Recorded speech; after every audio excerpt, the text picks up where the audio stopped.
Here with head coach Kyle Rucklitz after a 65-56 setback to Green Bay. I mean, coach, coming in today, you knew it would be a grind. They're a tough team. They always are at home.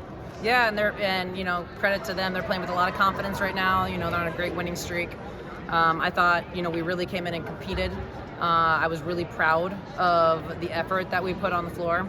Unfortunately, in the fourth quarter, we just had way too many turnovers, gave up too many offensive rebounds, and then we missed free throws throughout the game. So when you're playing, kind of the top teams in the league, you got to put all the pieces together in order to be successful. But I loved our heart. I thought we played with exceptional heart. Speaking of heart, Emma Whitmerhouse. I mean, she came out tonight and matched a career high with 16 points and seemed to get whatever she wanted inside. She was amazing. We've been talking to her a lot about, and to our team a lot about how it's not just the Megan show. Like we have two very, very capable post players. Honestly, we've got capable post players on the bench behind them too. Right now, it's just Emma and Megan's turn.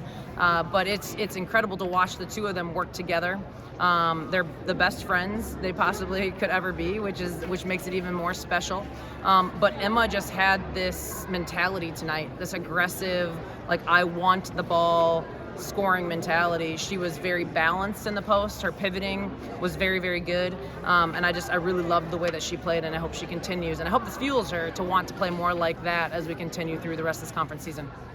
And then another nice bounce back for Michaela Santoro. That was good to see on the offensive end after a few struggles, but she came out with 11 points on those signature mid-range jumpers.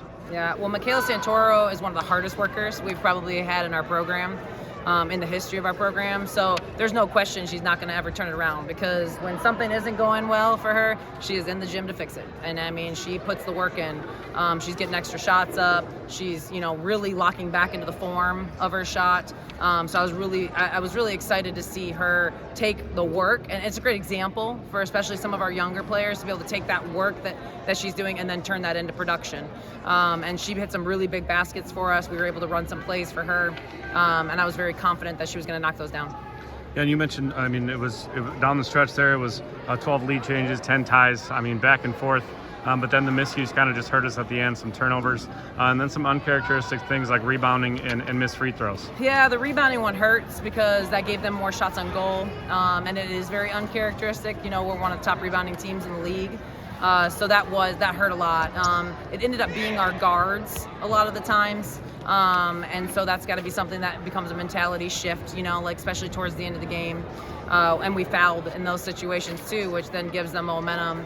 I thought they had some players off their bench that really stepped up. Julia Hartwig played really well for them. And that, we're used to playing post presence, but she had a really good game, and so did Jasmine coming off the bench for them. So that's something where, again, we've got to be ready to go from where their starters were a little bit smaller to where they try to go big against us, and we got to lock into that mentality. Kyle, as always, appreciate the time. Thank you.